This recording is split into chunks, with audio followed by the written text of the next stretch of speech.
voy a conversar hoy día con ustedes, que se refiere a la conciencia pronóstica. No sé si conocen el término, los que no lo conozcan, la idea es que hoy día nos podamos empapar de esto que es la conciencia pronóstica, y que tiene que ver con comunicación principalmente. Entonces voy a partir la presentación presentándoles a un par de amigos míos. Ambos, por supuesto, permitieron sacarle las fotografías para utilizar en esta presentación. Primero, don Pepe, tiene 78 años, él es español, que llegó a Chile, se quedó en Chile, súper autovalente, vivía solo, muy fumador, y por eso sus antecedentes: tenía una enfermedad pulmonar obstructiva crónica, una fibrosis pulmonar, y recientemente se le había diagnosticado un cáncer de pulmón que estaba en su segundo ciclo de quimioterapia, cuando yo lo conocí. En ese momento conversamos muchísimo, él me contó que tenía estas enfermedades, que él era muy autovalente, que le gustaba mucho la tortilla de papa, que le gustaba invitar a sus amigos a conversar, y que para él eso era lejos lo más importante en su vida, su autovalencia, ¿ya? Y que tenía esta enfermedad, que estaba en tratamiento, y que bueno, que iba en su segundo ciclo, y que se supone que tenía que continuar su tratamiento, su terapia para acceder a la curación. Él tenía compromiso hepático y óseo secundario a su enfermedad. También les quiero presentar a Miguel. Miguel lo dieron de alta hoy del hospital, estuvo la semana pasada, tiene 38 años, y él ingresó hace algunos días con un dolor abdominal muy intenso, y se le diagnosticó un cáncer de páncreas avanzado también. Él es casado, vive en una zona rural cerca de Santiago de Chile, y junto a su esposa decidieron no tener hijos y dedicarse a criar animalitos, perros, gatos, de todo. Y tienen un hotel de perros. Ya ese es como, a eso se dedican y son muy felices en ese sentido. Cuando le pregunté más o menos acerca de su enfermedad, él me dijo que tenía un cáncer, que estaba en tratamiento, que se había diagnosticado recién, que él era muy optimista, y que los médicos le habían dicho que este cáncer era difícil de tratar, de curar, pero que en una de esas era posible, y que él estaba esperanzado en que así fuese. Entonces, ahora sí, Mentimeter, y ahí sale el numerito 6468689, para que contesten a esta pregunta, que es la conciencia pronóstica. Hay 3 alternativas, se las leo. Vayan contestando rápidamente para ir avanzando rápido. La primera opción es capacidad del paciente de saber su diagnóstico, capacidad del paciente de entender su pronóstico y trayectoria de enfermedad, o la capacidad de médicos de saber el pronóstico del paciente. Por favor, vayan votando, traten de votar rápidamente para que no perdamos tiempo en esto. Esto es súper interesante, de poder ver qué es lo que piensan y cuánto saben de esto que estamos conversando. Parece que algo esbozan ya de lo que estamos conversando, ¿cierto? Ahí siguen sumando, y efectivamente la conciencia pronóstica es la capacidad del paciente de entender el pronóstico y trayectoria de su enfermedad, ¿ya? Y esto es bien importante y bien interesante, porque no solamente es en términos de tiempo, o sea, no solamente saber que, por ejemplo, el cáncer de páncreas de la paciente que presentó Colomba tiene un pronóstico de tantos meses, sino que más bien también tiene que ver con la trayectoria de la enfermedad, de su funcionalidad, cómo va a ser, qué va a ir pasando con el paso del tiempo, qué cosas pueden ir apareciendo producto del mismo cáncer. Va a tener dolor, estos son todas cosas que van sumando a esto de cuánto sé o cuánto sabe el paciente de su enfermedad. Y también incorpora situaciones impredecibles, como por ejemplo el COVID, ¿cierto? En este caso, o un TEP, o cualquier infección. En el fondo, también dentro de este pronóstico, si bien es cierto, existe un pronóstico que uno estima de acuerdo a un montón de factores, también hay situaciones impredecibles que pueden hacer cambiar este pronóstico de un momento a otro. Entonces, la conciencia pronóstica es la capacidad del paciente de entender qué es lo que qué va a pasar con su enfermedad en términos de tiempo, cuánto tiempo puede durar, cuánto tiempo de sobrevida puede tener, o qué cosas pueden ir pasando durante esta enfermedad. Y Pedro ya lo esbozó en algún momento, alguien también comentó con respecto a esto del pronóstico, ¿cierto? Y qué difícil es el pronóstico, qué difícil es, porque tenemos muchas tareas en este contexto, no solo formular un pronóstico, que ya es difícil para nosotros los médicos, ¿cierto? En donde no solamente depende de qué enfermedad sea de la que estamos hablando, sino que también de quién es esa persona que tiene esa enfermedad, de cuáles son sus antecedentes, si tiene, cuál es su estado nutricional, etcétera. O sea, hay un montón de factores que suman para poder formular un pronóstico. Y aún cuando tengamos todos estos antecedentes, aún así es difícil, porque existe un grado de incertidumbre muy, muy grande, ¿verdad? Por otro lado, después de tener este pronóstico, necesitamos entregar esta información y de tal manera que el paciente y su familia puedan entender lo que le estamos queriendo decir, ¿cierto? Además, entender que ese paciente con esa información puede reaccionar, puede sentir pena, puede sentir rabia, puede sentirse frustrado, puede estar, no sé, sobrepasado con tanta información, ¿verdad? Y reconocer esto en el otro. Y además de todo eso, que ya es muy difícil, tenemos que proporcionar una orientación acorde a lo que sea más adecuado para este paciente, porque nosotros ya le hemos preguntado qué es lo que le importa a él y por lo tanto vamos a guiarlo de acuerdo a sus necesidades y deseos y preferencias, ¿verdad? Entonces, con respecto a las tareas en cuanto al pronóstico, es mucho lo que tenemos que hacer.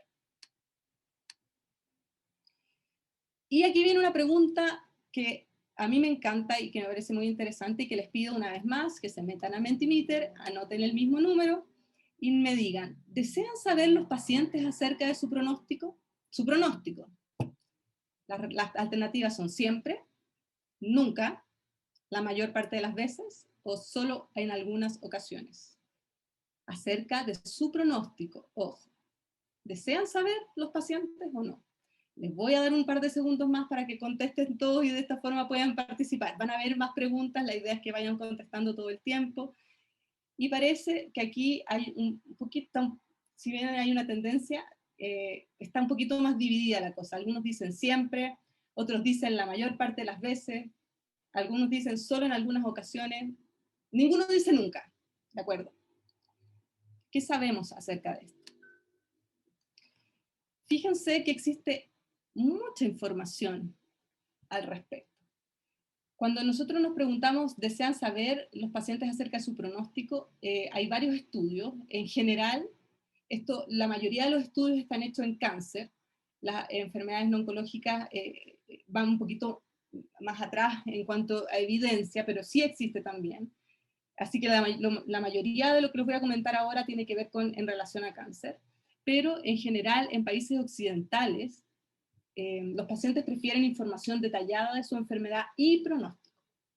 Fíjense ustedes que existen 2 revisiones sistemáticas con más de 100 estudios, en donde la conclusión es que la mayoría desea información específica acerca de riesgos, pronósticos, opciones de curación, expectativas de vida, mejor y peor escenario, efectos del cáncer en su vida, efectos adversos de la quimioterapia, y así podría seguir con una serie de detalles extra que desean saber los pacientes.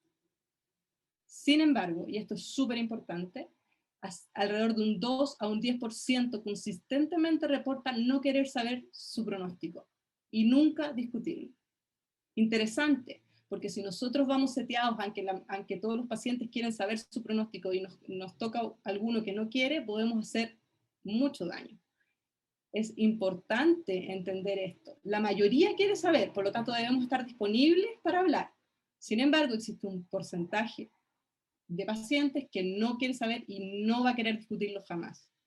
Y ojo aquí, porque existe un grupo de pacientes, y que lo vamos a conversar un poquito más adelante, en donde tienen un gran conflicto entre esperar información, querer información, y en realidad no quererla, en el fondo. Están ambivalentes. Esto es muy frecuente cuando hablamos de pronóstico.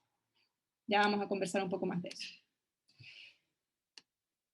Entonces, los pacientes además saber que los pacientes tienen diferentes visiones de cómo recibir la información. El 80% de 352 pacientes en un estudio que hicieron desean pronóstico cualitativo, y solo el 50% estimaciones cuantitativas. Entonces nosotros cuando hablamos de pronóstico a veces tendemos a pensar, no, esto estamos hablando de cuántos meses, o cuántos años, o cuántos días, o cuánto... Y resulta que hay muchos pacientes, 80%, que desea más bien saber, ¿va a ser curativo o paliativo? ¿Cómo va a ser cuánto tiempo? No tiempo, sino cómo va a ser esto. Entonces es interesante también porque cuando hablamos de pronóstico tal vez debemos ampliar un poquito más la visión y no solamente pensar en términos de tiempo. Por ejemplo, en Australia hicieron un estudio de en cáncer metastásico y el 47% quería palabras concretas, el 42% porcentajes, e incluso había algunos que querían dibujitos, con respecto a esto. Interesante, ¿verdad? O sea, no todos quieren lo mismo, o no todos quieren la información entregada de la misma manera.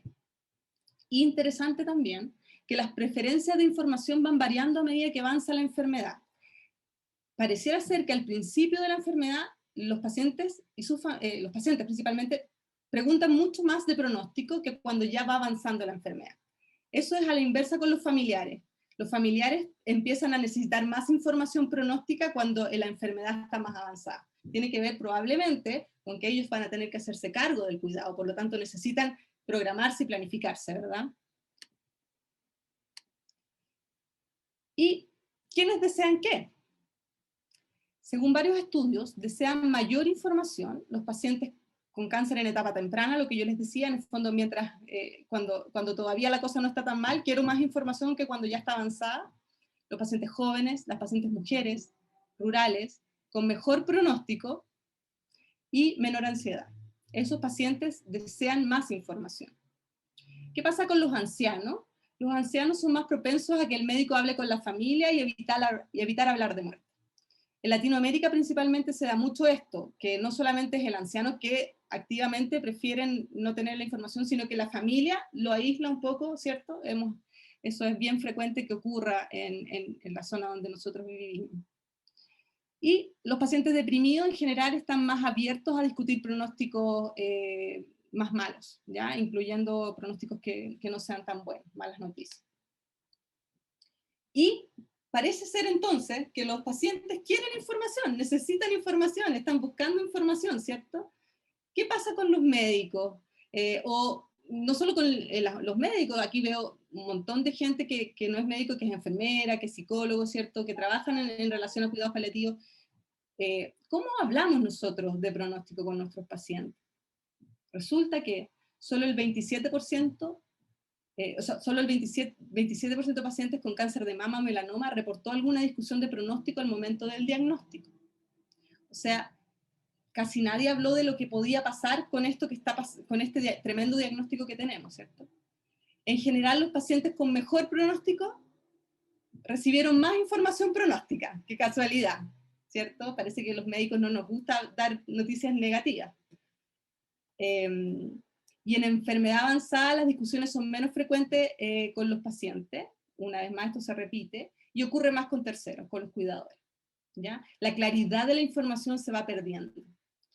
Y aquí ya un poco para terminar de decirles qué pasa con los médicos, es que en realidad evitan las conversaciones y se centran más bien en los planes terapéuticos. Vamos a hacer tal y cual tratamiento, y si no resulta este tratamiento, entonces vamos a pasar a esta otra opción terapéutica, pero evitamos hablar de pronóstico, sobre todo si es malo. Y aquí viene la gran pregunta, una vez más para ustedes. ¿Por qué dudamos en hablar de pronóstico? Pueden escribir un poquito acerca de por qué creen ustedes que dudamos, va a ir apareciendo la información que ustedes vayan escribiendo, así que con confianza. Incertidumbre. Por miedo personal. El médico le da miedo, entonces, esto de dar información, parece, ¿cierto? Aprensión de los familiares. Ya, eso cuando te empiezan a decir, no entregues información. Miedo y nuestra proyección. Yo creo que porque muchos no han afrontado su propio proceso de muerte. Miedo a la emocionalidad del paciente, que esta información lo eche para abajo. Desafío a errar.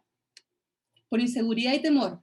Formación en comunicación, falta de formación en comunicación, ¿cierto? Crisis del paciente, poca capacidad de hablar del caso, temor a dar información errónea, evitar conflictos personales y legales que no podemos garantizar un buen resultado, para no dar malas noticias. Por preguntas de familiares, si no sé qué contestar, mejor no digo nada, por evadir. Ofelia, lo siento, solo es 6:30, entonces voy a mandar la link por la evaluación. So, si alguien tiene salir, la evaluación está aquí otra vez en el caja. Y si Ofelia tiene seguir por poquitos minutos, está bien, pero quiero verificar que si hay gente que tiene salir, puede salir. Y nuestra próxima sesión es 2 de febrero. Yo espero que todos puedan venir, pero absolutamente vamos a seguir. Y si hay preguntas después, la gente que quieren quedar, estamos aquí, pero si tiene salir, todo está bien, pero no olvide tu evaluación. Y sigue, Ofelia, discúlpame. Perfecto, entonces yo creo que lo dijeron todo, y muchas gracias por la respuesta. Yo creo que uno de los primeros grandes problemas es la incertidumbre, ¿cierto? Si nosotros no sabemos qué va a pasar, ¿cómo lo vamos a transmitir? Miedo a quitar la esperanza o causar angustia emocional. Preocupaciones por responder a las emociones fuertes, propias y del paciente, falta de entrenamiento, falta de tiempo, sentimiento de fracaso de no poder curar al paciente, todas cosas que ustedes ya habían mencionado. Entonces, de acuerdo con lo que hemos hablado y uniéndolo a la conciencia pronóstica, en 1 o 2 palabras, ¿por qué es importante desarrollar conciencia pronóstica, creen ustedes? Lo mismo, escriban sus respuestas rápidamente, 1 o 2 palabras y veamos qué pasa. Toma de decisiones, planificar cuidados, trascendencia, proceso más fácil, apego al tratamiento, adherencia, permitir despedidas, proceso más fácil, esperanza, prepararse, y así humanidad, ética. Perfecto. Aceptación. Genial. Efectivamente, todo esto que ustedes están diciendo acá es así. Lo que no queremos que pase es algo como esto, ¿ya? De una paciente con un deterioro cognitivo de 78 años, un deterioro cognitivo dependiente de sus actividades diarias, que tenía un cáncer de colon avanzado y que ingresó con una obstrucción intestinal, fue operada, en la operación hizo una lluvia embólica y terminó en la UCI, falleciendo a los 3 días.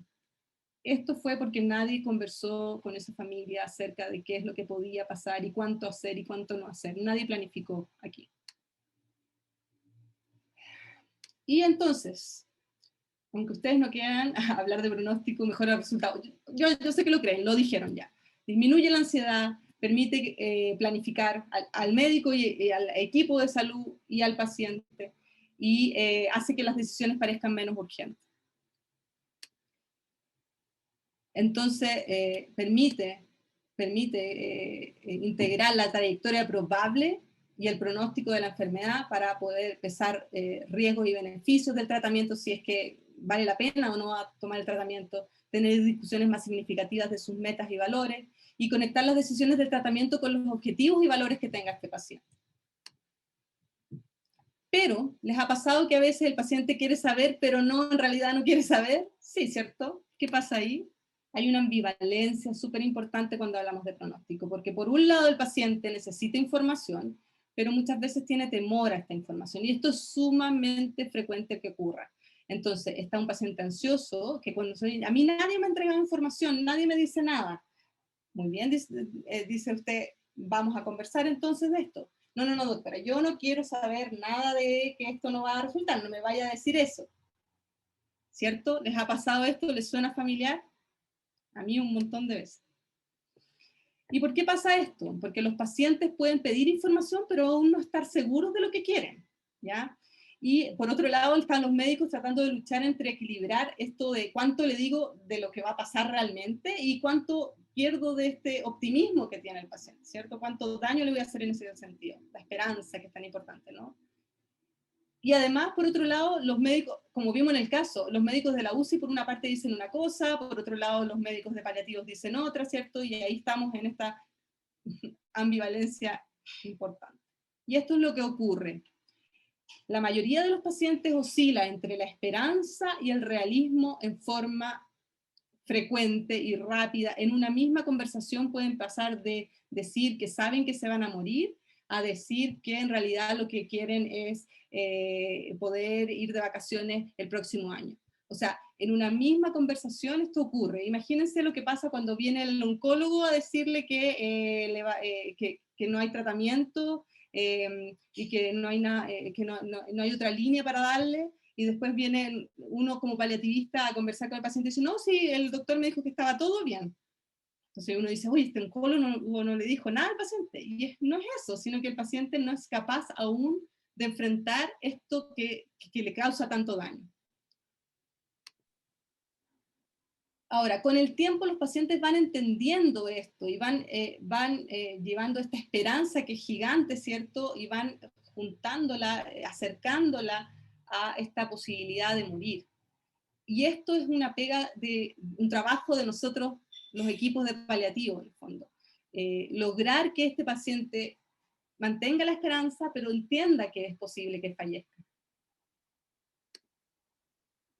Y esta integración, una vez más, lo hace vivir mejor, manejar mejor los síntomas, tener un afrontamiento adaptativo de la enfermedad, poder tener esperanza, ¿cierto? Tomar mejores decisiones médicas, y esto es súper importante para los equipos de salud, tratamientos más alineados, prontamente pensar en calidad de vida, ¿no? Más que tiempo, ¿cierto? Y ver este escenario de muerte como algo esperado y que pueda ser planificado. Y nosotros al lado, como equipo de paliativo. Estar al lado del paciente mientras él hace ese proceso, que no es un proceso de una conversación, es un proceso largo, que requiere tiempo, que requiere compañía, que requiere guía, ¿ya? Y si entendemos esto, vamos a entender por qué el paciente un día nos dijo que sabía que se iba a morir y al día siguiente estaba exigiendo que le sigan dando tratamiento hasta el último minuto. Esto es entenderlo. Les cuento que cuando conversamos con Pepe, ¿se acuerdan de Pepe? Y un poco entendió que en realidad su pronóstico del cáncer de pulmón no era que se curara. Él dijo, esta quimioterapia me impide estar en mi casa, tengo que estar hospitalizado, me hace sentir mal, me hace tener que depender de mi hija, que no quiero depender de mi hija. Yo hasta aquí llego con las quimioterapias. Quiero vivir bien, aunque sea menos tiempo, pero vivir bien, absolutamente autovalente. Así que terminó ese ciclo de quimioterapia. Cuando vino la siguiente quimioterapia, prefirió no seguir con su tratamiento. Falleció, él tenía un cáncer muy agresivo y de muy mal pronóstico, que tampoco estaba respondiendo muy bien a las quimioterapias, así que no era tan... Hoy día los cánceres de pulmón tienen una sobrevida bien larga con inmunoterapia, por ejemplo, pero en el caso de él era un tratamiento que no estaba siendo significativo y que no estaba respondiendo, entonces en realidad él prefirió no seguir. Y vivió bien, bastante bien hasta el último día, en fondo, y dependió solamente las últimas 2 semanas de vida. En el caso de Miguel, está recién diagnosticado, cuando empezamos a conversar un poco más, él era un paciente que, pese a decir de que se quería mejorar y que quería curarse, entendía muy bien y logró ponerse en un escenario negativo muy rápidamente. De hecho, era Somaira, su esposa, quien estaba mucho más preocupada de que él pareciera tan optimista. Pero él fue súper claro y nos dijo, en realidad, yo siempre he enfrentado la vida de forma positiva. Sé que este cáncer es malo, sé que me puedo morir, prefiero enfrentarlo así, y si tengo que someterme a quimioterapia, me voy a someter hasta que me digan que en realidad la quimioterapia definitivamente no funciona. Y así fue, él acaba de terminar su primer ciclo de quimioterapia y se fue a su casa a compartir con su esposa y perritos y gatitos. Entonces, para terminar ya, perdón el retraso, ¿qué aprendieron hoy? ¿Qué se llevan a su casa? Una vez más, por favor, usen su imaginación y participen en esta etapa.